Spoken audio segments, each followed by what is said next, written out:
নমস্কার বন্ধুরা, ছন্দার রান্নাঘরে সকলকে স্বাগত। দেখুন, আজকে এসে গেছি আমি একটা ইলিশ মাছের রেসিপি নিয়ে। মাছগুলোকে প্রথমে আমি ভালো করে লবণ হলুদ মাখিয়ে নিয়েছি, এগুলো একটু আগে ভেজে নেব। আর এটার জন্য লাগছে আমার আলু আর একটা বেগুন আর কচু আর ফোড়ন যাচ্ছে কালো জিরে কাঁচা লঙ্কা, আর এখানে আছে জিরে বাটা, হলুদ আর লঙ্কার গুঁড়ো।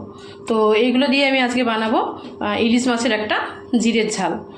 তো খুব সুন্দর হয় বন্ধুরা, আপনারা দেখুন। দেখুন, তেল গরম হয়ে গেছে, আমি মাছগুলো একটা একটা করে দিয়ে ভেজে নেব। দেখুন, মাছটা আমার ভেজে তোলা হয়ে গেছে। এই 4 পিস মাছ দিয়েই আমি বানাবো। আর এই মাছটা আমি ভেজে নিচ্ছি, এটা ঘুষবাবুকে ভাজাই দেবো, যেহেতু পেটের দিকটা কাঁটা ছাড়াতে খাওয়াতে ওনাকে সুবিধে হবে। দেখুন, এই তেলের মধ্যে আমি বেগুনটা ভেজে নেব। দেখুন, বেগুনটাও ভেজে তুলে নিয়েছি। এরপর এই তেলের মধ্যে দিয়ে দেবো কালো জিরে আর কাঁচা লঙ্কা, তারপর দিয়ে দেবো কচু আর আলুটা, একটু ভালো করে এভাবে ভেজে নেব।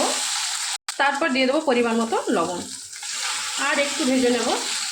এরপর দিয়ে দেবো জিরে বাটা আর লঙ্কা হলুদের গুঁড়ো। এরপর দেখুন 5 মিনিট চাপা দিয়ে দেবো। দেখুন, মশলাটা ভালোভাবেই কষানো হয়ে গেছে।